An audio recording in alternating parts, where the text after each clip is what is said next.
as a result of sex, you're getting emotionally attached. And so you could have sex with someone before the emotional attachment is there, and then it creates the emotional attachment. So then you feel like you're in love with this person, or you're so bonded, connected to this person, that may not really be a great person to be bonded to.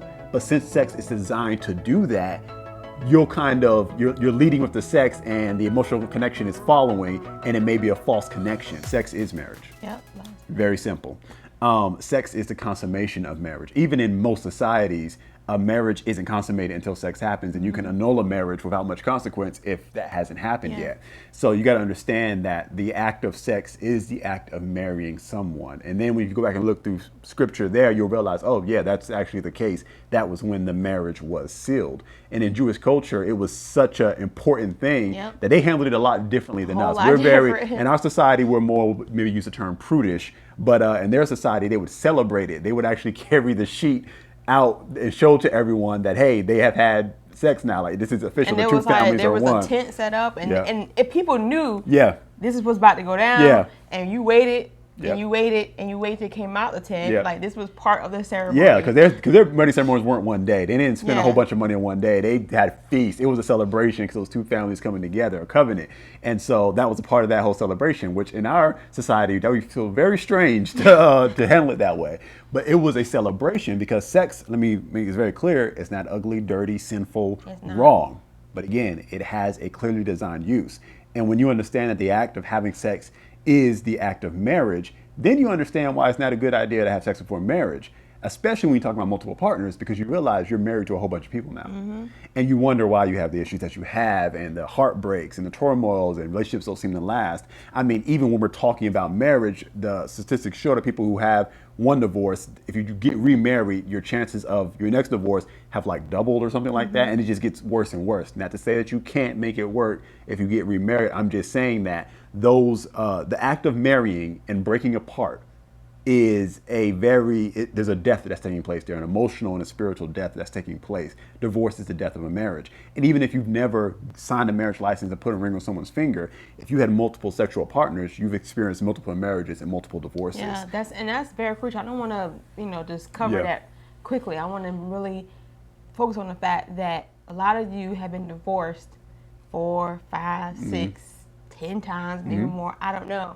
And just understanding the devastating emotional things that happen when you divorce.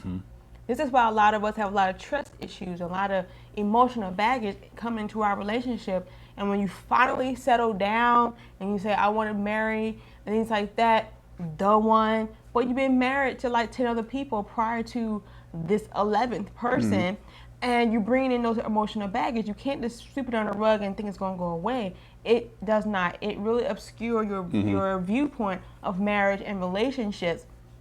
So if you haven't got healed from all those past marriages and divorces, you're going to bring a lot of baggage in your marriage, and a lot of people don't wonder why it's not working for me. You know why? And there's so many things we can say about that. Try to stay on topic, because this is a very deep topic, because it's more than just the physical act of sex that we're talking about here. Yeah. It's a joining of the soul is what it is. But it's also doing some stuff in your nervous system and in your brain. I looked up a few things, and I'm going to skim around, but I'm going to try to summarize some of the articles I was reading just from a scientific perspective. There's different, chemicals that are released in the brain when you're having sex. Dopamine is one of them, so that's like almost like a addictive drug, feel-good drug. You've got, but one of the important ones is oxytocin. Now, what's interesting is oxytocin is a chemical that's often associated with a mother and an infant bonding. So that thing that just makes, like, they imprint on one another, and that mother will die for that child, and that child just wants nothing but that mother. That happens when that baby is born. That's oxytocin, okay? But that's also released during sex. Another interesting point, more of it is released in the woman's brain than it is in the man's brain, but it is released in the man's brain. And they did a study, this one particular study I was reading, where they administered oxytocin to men who were in monogamous relationships.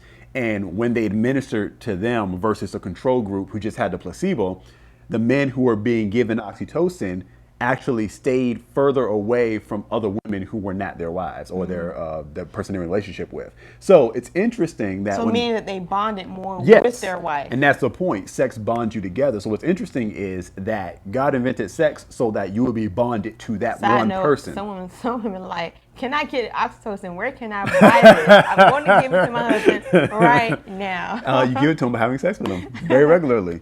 And apparently the afterglow lasts 48 hours. So if you want to know how often you should have sex, if you're trying to master this, apparently every 2 days would be a good idea. I'm just throwing it out there. But anyway, it's designed to bond you together. And so the idea of casual sex, of just having multiple partners that we've tried to invent in modern society, doesn't actually work. And you're trying to go against the science of sex. Like, even if you don't believe in God, don't believe in anything else, you're actually trying to fight science and trying to fight the biology of your own brain and your own body by trying to do that, because sex is designed to bond you to one person. Yeah. It's designed for monogamy. So trying to use it outside of that is very damaging, and it's actually damaging to your own brain because, and I can get into a whole discussion about pornography here, but the same way I say you shouldn't have sex before marriage, you shouldn't watch pornography before marriage, because that affects your brain too and your ability to connect to that one person. See, if you are ever endeavoring to be married and to have one person, you're setting yourself up with a mountain of trouble you have to climb and issues you have to work through if you're having sex before marriage, because what you're doing is you're making it much more difficult to bind to that one person eventually. Okay. And not to mention all the experiences you have, the different heartbreaks, if those relationships don't last, and all of that. But knowing that that's what that does, that it bonds you. Oh, it was the other one, and I forget the name of this particular chemical, but maybe it was still the oxytocin. But one of the things that one of the articles was saying was that what actually happens is, because it's an emotional connection that comes as a result of sex, you're getting emotionally attached. And so you could have sex with someone before the emotional attachment is there, and then it creates the emotional attachment.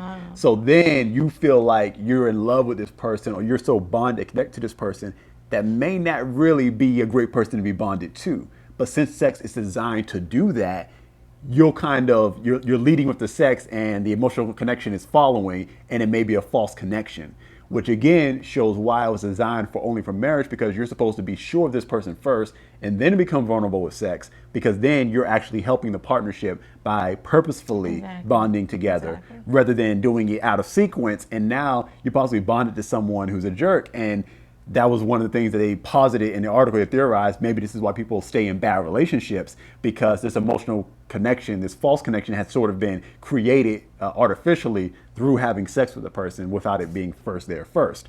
So it's no such thing as having sex and not creating a connection. Oh yeah. People are saying, I just have sex for fun, for the sport of it. No such thing.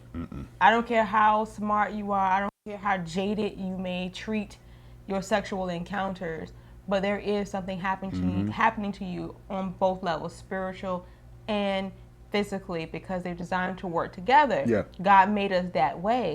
And if we could dissect you and see you from the inside out, you would see these things operating. At some point, it's going to catch up with you emotionally. It's going to catch up with you physically. And that's why we have a lot of depression today, both men and women, especially men and women who practice having multiple partners and just being frivolous in their sexual life. They have a lot of emotional issues. You find depression. You find sometimes erratic behavior. You don't understand why, because they're dealing with these multiple personalities, and because they're sleeping with everybody else, they're bonding with a whole lot of spirits. You know what I'm saying? So whoever that person is, you have opened yourself up to be that as well, because that is what marriage does. You become one. So whoever your spouse is, you also will become. And over time, you become more and more like each other. So when you're sleeping with other people and you're not intending to be with them forever, it's not your lifelong partner, you're becoming those people whether you want to or not. And they're leaving a little piece of themselves with you every time. And you adding on with every other person. You adding on with every other person. And that's why you see a lot of emotional issues and problems. So again, like I said before, when you decide to finally settle down and get married, you have all these layers. I don't know why this came into my mind, but here in United States, we have registration stickers on our license plates. Oh, yeah. Okay, so every year you have to register your car and you get a new sticker. And for most of us, we don't remove the old sticker before putting on a new one. We just put the new sticker on top of the old sticker. But let me tell you something about those stickers. They're not just regular stickers. Them things, they are like super glue. They do not come off easy whatsoever. And there have been times I tried to remove the sticker to put the new one on, and there's like 10 other stickers on the license plate. It's not moving. I literally have broke nails trying to peel off the stickers. Like, it does not move. And for some reason, that popped up in my head because it's like every time you with somebody else, you get a new sticker, a new layer. And it's hard to pull that stuff off. And it will take literally a miraculous encounter with God to heal and to remove yourself from the stigma of those relationships before entering into a marriage relationship. Yeah, and it causes a lot of, and again, this isn't to condemn anybody or put a heavy on anything like that, but for everyone who's asking this question before, we're going to try to help you and save you some of the heart trouble and the heartache because that will come with this. There is hope. If you've done this, if you've had sex before marriage, you are forgiven by God. Not can. You are forgiven by God. God loves you, but He wants better for you. Oh, yeah. Okay? So we're not here to condemn you or tell you can have a good life, but there is some work that has to be done. Yeah, and it's to help you identify. You now hearing some of this, you may be like, okay, this is why I've been dealing with some of the issues I've been dealing with when it comes to my spouse and any issues of trust and, wondering the past hurts, things like that. Now you can kind of identify. You identify the problem, you can tackle it, you can solve it. So this is helpful to you in that way. I have a question though. But what if you never had sex with anybody else but your spouse, but y'all had sex before you got married? Oh, that was going to be the next topic. Okay. Yeah. If you had sex before you got married, and now you're married and trying to figure out, well, why am I experiencing some of these same symptoms that we're describing now? Okay, so there's an example I like to use. There's multiple ways I'm going to hit this. One example I like to use is, once again, sex is marriage. And it's something about when you play in God's arena, it's just certain rules and laws come into place. And that's why, and I wish I had pulled up these statistics, but there's statistics that show that couples who live together for a long time, cohabitate, and then suddenly they go ahead and get married, then they get divorced after a couple of years. And it's like, well, what? Y'all spent like 10 years living together. What happened?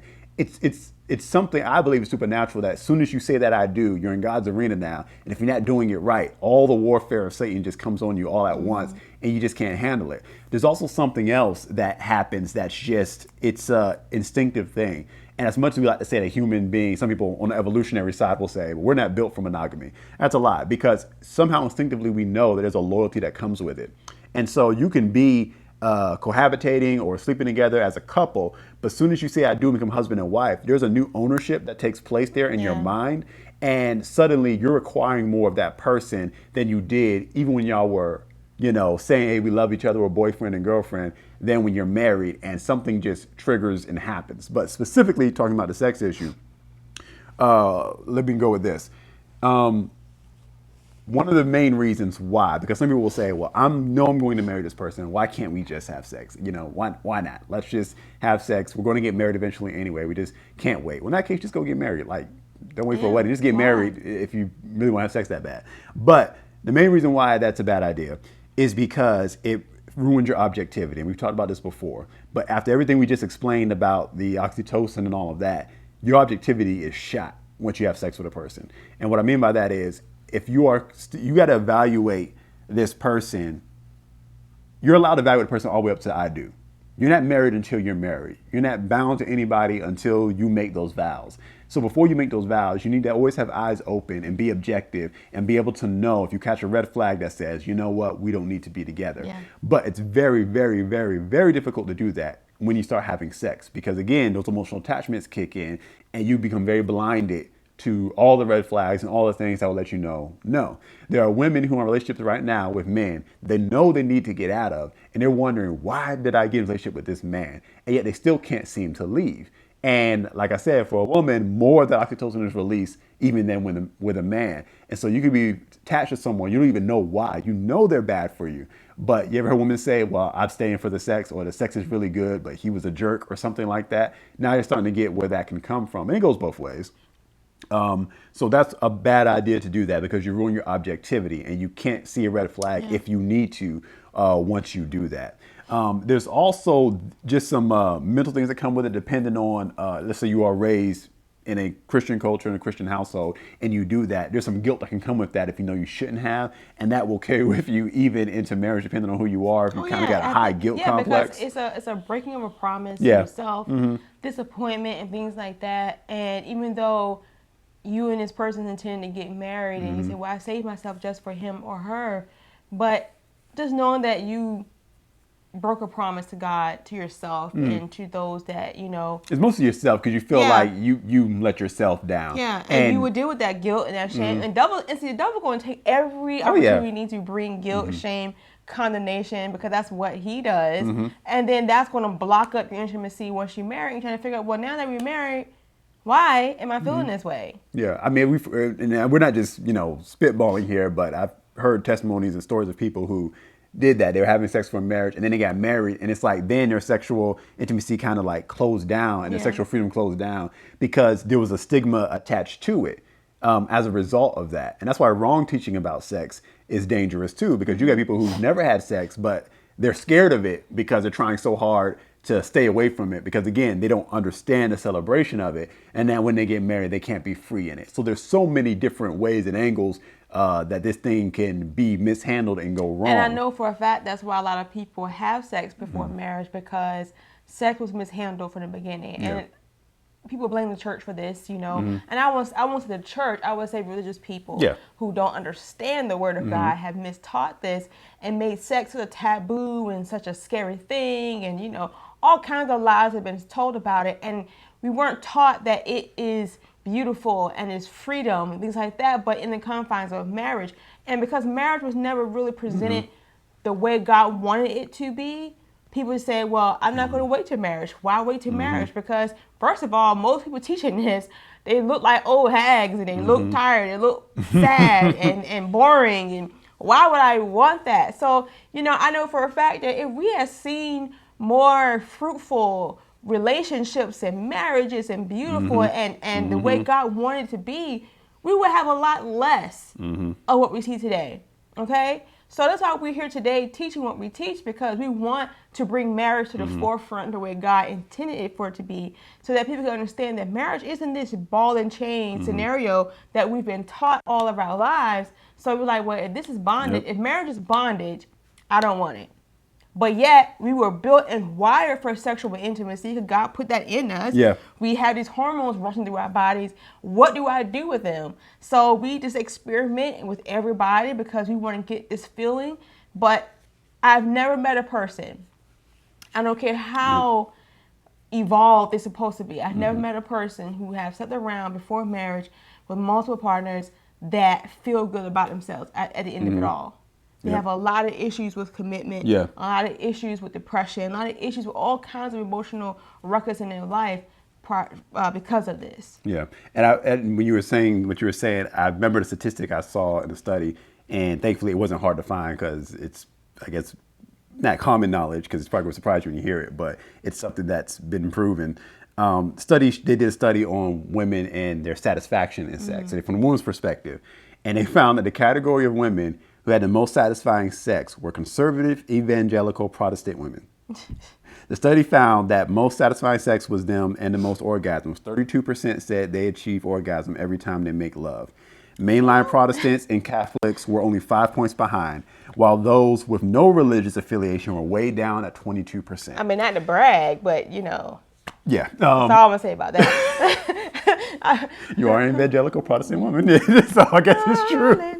Anyway, moving on. Let me get into the detail there, but praise God. Sex is good. I think people can listen. It's great. Yeah. Okay, and we've said a lot of stuff really fast, so you may have to rewind it and hear it again.